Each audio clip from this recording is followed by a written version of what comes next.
옥황과 상제가 있는 곳, 부도. 부도 안에는 무가가 말하는 옥황상제가 있다. 여기서 옥황과 상제라는 말을 분리해야 말의 본 뜻이 선명하게 드러난다. 옥황은 신상의 머리에 있는 구슬로 장식된 화려한 금관을 가리킨다. 일연두 삼국유사 선도 성무에 관한 기사에서 옥황은 금을 다루는 신선, 즉 금선이 만든 것이라고 기록했다. 사마천은 이 신상을 흉노의 휴도금인이라고 말하고 그것이 흉노의 신전인 휴도에 있다고 했다. 휴도는 부도를, 금인은 황금으로 만든 신상을 뜻한다. 고기는 이 옥황을 웅상이라고 쓰고 그 모습을 이렇게 묘사했다. 웅상은 환웅의 조상으로 태시전에 환화 위에 앉아 있다. 웅상의 머리는 빛을 받아 해처럼 거대한 원광을 사방에 발광한다. 이것이 진신이다. 웅상의 손에는 천부인이 들려있다. 이 문장을 실감하자면 석굴암을 떠올리는 것이 좋다. 연꽃 위에 앉은 불상이 웅상인 것이다. 석굴암의 화열에서 들어오는 광선이 불상의 이마에 박힌 구슬을 비추면 강렬한 섬광이 일어나며 그 시점에서 우주의 사실을 측정하게 된다. 다만 웅상은 석굴암의 불상처럼 이마에 구슬이 박힌 게 아니고 수십 수백 개의 구슬이 달린 금관을 쓰고 있다. 춘분, 추분, 동지, 하지가 되는 순간 그 구슬에서 황홀한 원광이 발산되어 암시를 일순의 대광명세계로 바꾸어 놓는다. 이 옥황을 지키는 샤먼을 무당은 상제라고 불렀다. 상제라는 말은 우두머리, 제왕이라는 뜻이므로 그곳에 샤먼 여러 명이 있음을 알 수 있다. 우두머리는 곧 소머리, 우두이다. 산스크리트어에서는 황소를 고우라고 말하고 그 의미가 1차적으로 별, 달, 태양 광선이라고 했다. 그 말이 변하여 다시 지구를 통치하는 왕 또는 목자이거나 사원이라는 의미가 된다. 인도인이 태양신을 힘센 숫소, 미트라라고 불렀던 것도 그런 이유 때문이다. 미트라는 옥황상제를 목숨 바쳐 지키는 비밀 결사대로 이들을 용화교도라고 부른다. 그러니까 묘청이 말한 백두선인은 옥황을 받드는 상제이고 그를 소머리 왕, 우두왕이라고 불렀던 것이다. 흉노는 이를 도기라고 부르는데 현자라는 뜻이다. 샤먼 시대의 소머리 왕은 부도를 지키며 제천의식을 행했다. 암실 안에서 화혈을 바라보면 동지와 하지를 나타내는 두 기둥이 소의 양 뿔에 해당되며 춘분과 추분이 그 중심에 있는데 불교의 선종에서는 이를 우지양각상이라고 한다. 불교가 이를 진여라고 하는 건 불교가 부도의 어법을 이었음을 말해준다. 구이라고 불리는 샤먼들과 신단수, 샤먼들의 천국은 옥황상제가 있는 곳이고 그곳을 신단수라고 한다. 신단수 역시 신단과 나무를 나누어 읽어야 뜻이 분명해진다. 신단은 부도의 암시를, 나무는 피라미드나 바티칸의 시스티나 성당 앞에 세워진 오벨리스크 같은 것을 뜻한다. 중국의 동이전에서는 천군이 하늘에 제사하는 곳을 벼룹이라고 적고 그곳에 나무가 서고 그 나무를 소도라고 했으므로 신단수는 천문을 관측하는 신전이라고 할 수 있다. 동이전은 이 신단수를 서역의 수투파와 다르지 않다고 했고 그곳엔 중죄인이 도망쳐 들어가도 왕권이 미치지 못한다고 했다.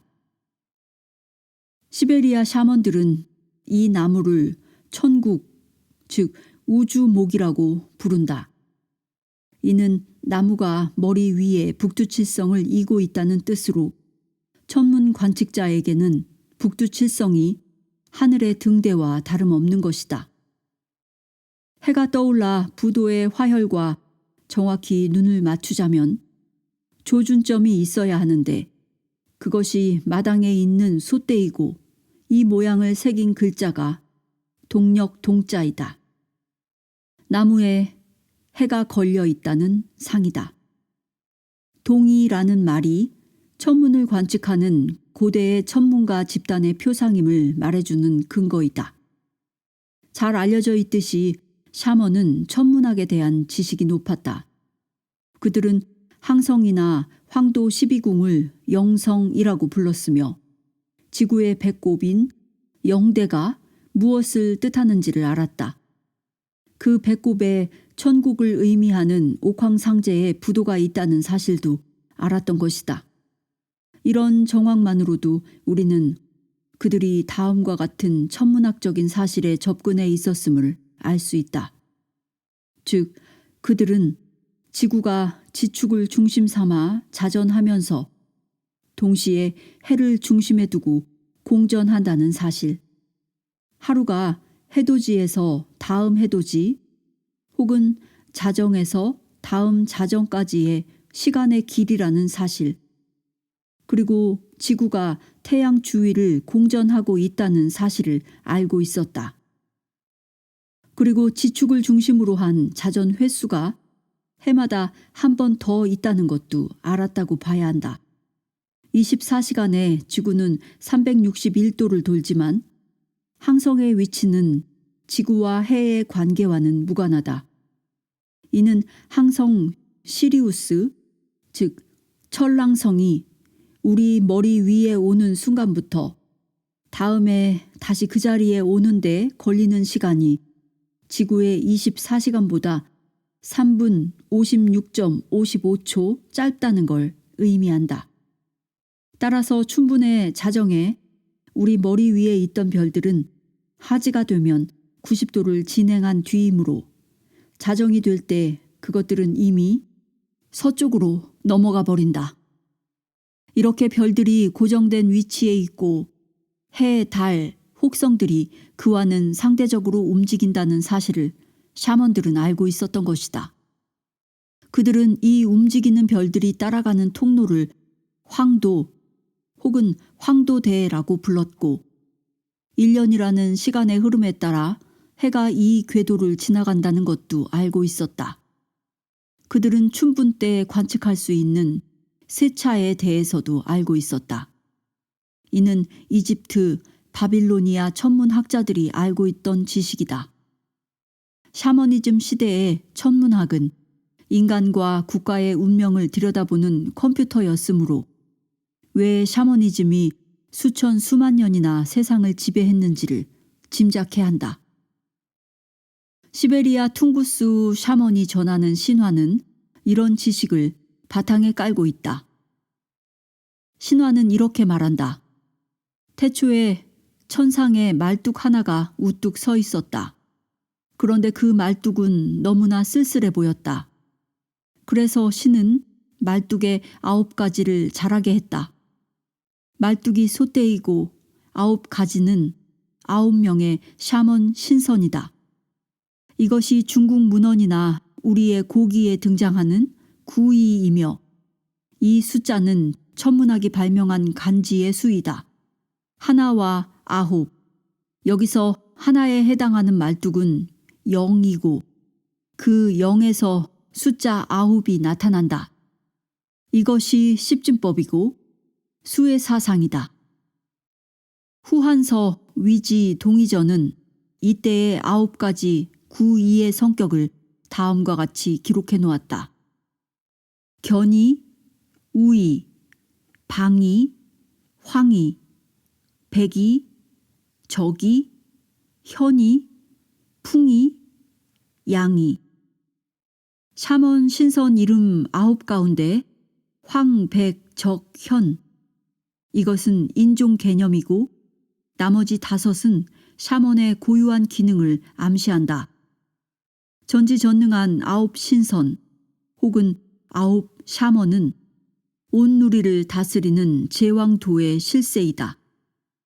고기는 이를 황부, 백부, 적부, 남부라고 적어 부도가 있는 곳이 우주의 중심인 오방임을 시사한다. 주목할 점은 샤머니즘이 피부색을 초월하는 거대한 세계관을 보여준다는 사실이다. 헤로도토스의 역사에는 기원전 3000년경에 이미 현자들이 천문을 관찰하고 그 결과를 피라미드 텍스트에 기록했다고 썼다. 이집트인은 그 현자들을 9의 전지전능한 샤먼이라고 부르고 이들을 숭배했다. 이 부도에서는 비밀의식이 행해졌지만 헤로도토스는 그에 대해서는 전혀 언급하지 않았다. 하지만 이 샤먼의 비밀 의뢰는 뒤에 소아시아와 그리스에 전해졌으며 인종을 초월해 있었다. 이제 묘청의 모반을 혹세무민의 도참설이라고 음해했던 배경이 되는 그 비밀 의뢰의 실체가 무엇인지에 대해 더는 침묵해서는 안 된다. 후한서 동의전은 아무런 단서도 없이 동의가 조두를 사용한다고 썼다. 조두가 항아리임은 알 수 있지만 그것이 무엇을 뜻하는지에 대해서는 침묵할 뿐이다. 그런 다음 느닷없이 고구려가 축제 때면 동굴의 석굴에서 수신을 모셔다 의례를 치르는데 이 의례를 음사라고 폄훼했다. 항아리와 수신과 음사, 이것이 샤머니즘의 핵심 주제이다. 신주딴지와 비밀 의례. 샤머니즘 제국의 중추였던 용화교도는 옥황상제의 명을 목숨 바쳐 집행하는 일당백의 전사이다. 그들은 부도, 즉 동굴을 신들의 정액을 넣어두는 자궁이라고 했는데 이는 부도에 샤먼들의 정액을 넣어두는 항아리가 있었다는 의미이다. 동의전 서문이 언급한 조두는 이 항아리를 말한 것이다. 고고학에서는 이를 저폐기라고 부르며 속에는 대개 골뱅이 같은 조개들이 들어있었다. 조개는 고고학에서 보폐 혹은 잔폐라고 불린다. 학술 용어로는 COWRY로 어원은 힌디어의 카우리, 산스크리트어의 카파르다이다.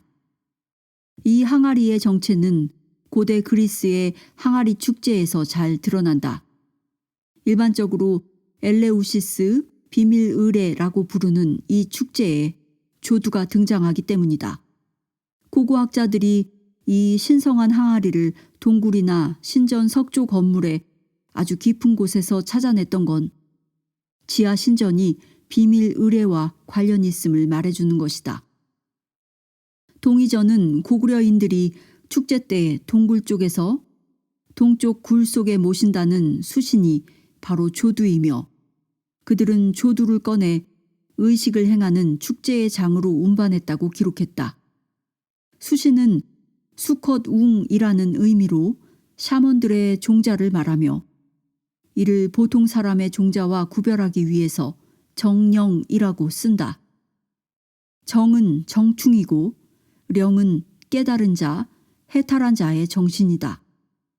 비밀 의례는 훌륭한 선녀의 몸을 빌려 정령이 재생하는 성스러운 의식을 말하는 것이다.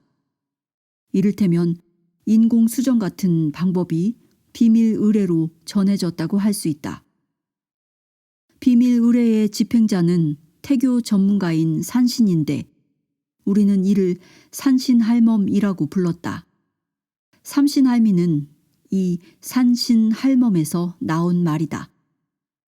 이 모든 자료는 샤머니즘 시대에 이미 DNA 유전자의 개념을 알았으며 천재적인 유전자를 재생산하여 인류를 구하려 했음을 말해준다. 산스크리트어가 불타를 붓다라고 하고 이 말이 부도와 동일한 말이라고 한다는 것도 같은 맥락이다. 석가가 나무의 의지에서 태어나고 당군이 신단수 아래에서 태어났다는 건 모두 부도에서 태어났다는 뜻이다. 이집트의 파피루스 텍스트에는 태양신이 그의 신전에서 수음을 하여 무수한 신들을 낳았다고 기록하고 그 신전에 있었던 말구유같이 생긴 돌 욕조를 가리켜 태양신의 정액이 화석으로 변한 것이라고 했다. 이것은 신단수, 즉 부도에서 행해지는 비밀 의례를 가리키는데 이렇게 태어나는 정령의 아이를 이집트 신화는 이렇게 썼다. 태양에서 먼저 연꽃이 솟아나고 그 연꽃에서 태양신의 아이가 환생한다. 솔로몬 왕 시대에는 성전에서 노쇠로 만든 세례반으로 비밀 의식을 치렀는데 이 그릇을 노쇠 바다라고 부른다. 왜 바다라는 말이 따라붙을까? 이 용어에 어떤 비밀스런 행위가 숨어 있다. 세례반은 사제가 사용하는 대야로 그는 이 대야에 손을 씻으며 허리에 두른 앞치마에 손을 닦는다. 바다는 맑은 물, 즉 정령이라고 읽어야 옳다. 메소포타미아의 서사시가 고귀한 씨를 담수에 비유하고 이 씨를 다시 근원적인 물이라고 했던 건 이를 뒷받침한다. 근원적인 물이 정령이고 해탈자의 종자가 바다의 물인 것이다. 중앙아시아, 즉 박트리아나 히바의 전설에서는 이를 숲 사원에 있는 유해라고 말하고 독수리, 즉 가루다의 날개를 달고 온 자에게 사제, 즉 칸이 색시를 준다고 했다. 바다의 저지 정령임을 암시하고 있다. 초기 샤머니즘 연구에서 지대한 업적을 남긴 반자로프에 의하면 샤먼이라는 말은 만주어, 퉁구스어의 사만, 몽골어의 발이며 그 어근은 쌈이다. 이 SAM, 쌈은 액체를 휘젓는다는 의미이다. 이는 우리가 샘이라고 하는 것과 다르지 않다. 그리고 이 샘은 한자가 밝다와 물로 조합된 것으로 보통 물과는 격이 다르다. 수메르 말에서 그 예를 볼 수 있다. 수메르 신화는 바다를 물이라고 하는데 이는 위대한 왕을 가리키는 MAR, 마르, MURU, 무르와 같은 말이다. 바다라는 말과 물이 합쳐지면 정과 령이 되어 바단 물이 된다. 흥미로운 점은 러시아, 폴란드, 체코, 불가리아, 독일 말로 바다는 MORE, 모레, 모르츠, 미르인데 이는 우리말의 물과 발음이 비슷하고 또 이들 나라에서 물은 보다, 바다, 보도, 바세인데 이들은 우리말의 바다와 발음이 비슷하다는 사실이다. 이 뒤바뀜 현상은 샤머니즘 시대의 진열을 말하는 바닷물이 그 정체성을 상실하면서 생겨난 현상인데 바다 또 물의 원형이 우리말 바닷물인 것이다. 바다는 부도인 동시에 해탈을 의미하는 밝다, 밝은인데 이것이 바다라는 말로 전용되었던 것이다. 그러니까 진시 황제가 불로초를 구하기 위해 동해로 방사들을 보냈다고 했을 때도 바다는 실제의 바다가 아니다. 조두, 자한 패가 있는 부도를 가리키는 것이다. 사마천의 사기 주석에는 조선의 습수, 열수, 산수가 있고 이 세 물이 합쳐진 걸 다시 열수라고 하고 조선이라는 이름의 근원이 이 물이라고 했다. 습수는 신전 지하에 저장된 물, 정령이고 열수는 신선놀이에서 태어나는 영웅의 물이며 산수는 샤먼들의 정령이라고 이해할 수 있다. 세 가지 물을 합쳐서 다시 열수라고 한 것은 샤먼의 어원이 되는 회오리물, 즉 샘을 가리키는 것이며 조선이 지상에서 가장 우수한 유전자, 천손을 보유했다는 뜻으로 해석된다. 고기, 신시봉기에 조선 씨를 으뜸으로 삼아 왕으로 삼는다고 한 것은 이를 말한다. 샤머니즘이 이미 DNA 유전자에 대한 지식을 갖고 있었다는 현대 과학의 증언은 우연이 아니며 샤머니즘이 왜 그토록 오랜 세월 인류의 삶을 지배하는 종교가 되었는지를 알게 한다. 샤먼들은 부도를 바다라고 했다.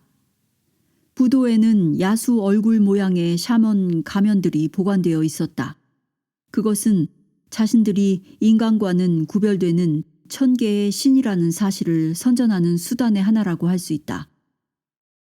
마야 잉카 문명이나 지중해의 미케네 문명 시대에 태양신전 유물 중에는 원숭이 가면이 있다. 태양신의 가면이다. 왜 원숭이가 태양신의 마스크가 되었는지에 대해서는 여러 주장이 있다. 그 중에서도 원숭이의 얼굴이 빨개서 태양신의 마스크로 선택되었다는 주장이 그럴싸하다. 이 가면들은 모두 황금으로 만들어졌다. 마야 문명 시대의 한 가면은 불꽃처럼 보이는 광배를 달고 있으며 그 광배의 빛은 모두 뱀으로 표현되어 있다. 흥미로운 것은 그 원숭이가 남성 성기를 단 곰의 신체와 합성되어 있다는 사실이다. 곰은 천문학상으로 북두칠성, 웅좌의 상징이고 성기는 재의 상징이다. 이것이 사제의 일과 관련이 있다는 건 서경 같은 고대 중국의 기록이 말해준다. 서경은 원숭이 신을 기라고 하고 축제가 열리면 기가 원숭이의 탈을 쓰고 나타나 돌, 여신전 문을 짓궂게 두드리며 춤을 춘다고 했다. 일본의 가이츠카 시게키는 이 원숭이가 신의 대리인이며 은나라 때에는 이들 원숭이에게 제사를 지냈다고 했다. 원숭이 가면이 부도에 사는 구이신의 대외용 얼굴이었던 것이다. 그리고 이들이 바다 신인 샤먼 신선들의 모습이었다. 바다라는 소리는 부도라는 소리와 다르지 않다. 이집트 바빌로니아 개벽 신화에서 힘센 숫소가 바다에서 나타났다 라고 했을 때 이는 샤먼들의 성지인 부도에서 사제인 제우스가 숫소의 탈을 쓰고 나타났다는 걸 의미한다.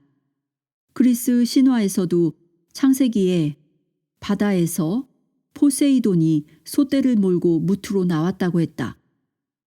바다는 문명세계이고 그곳은 전능한 신들이 있는 부도이므로 이 말은 옥황상제가 탈을 쓴 무리들을 이끌고 지상으로 내려왔다는 뜻이기도 하다. 칼데아인은 최초의 바다에서 나온 신이 연안의 야만인에게 독서와 토지 경작, 약초 재배나 별의 연구뿐 아니라 이성적인 통치 제도와 미리를 가르쳤다고 했고 아메리카 인디언도 푸른 바다에서 태어난 샤먼이 새털과 조개 껍질을 부착하고 지상으로 나와 인디언에게 학문과 기술을 가르쳤다고 했다. 그들에게 샤먼은 성인이었던 것이다.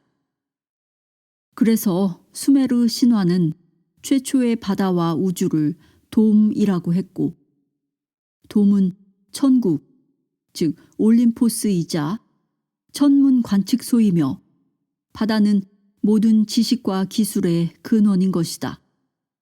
샤머니즘 제국은 사제단을 의미하는 화백회의가 재정일치로 만국을 다스렸다.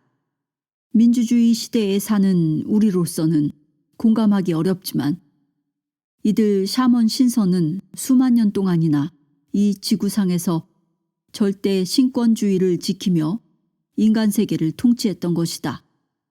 샤먼들의 종교적 성질을 바다라고 비유했다는 사실을 잊지 말자.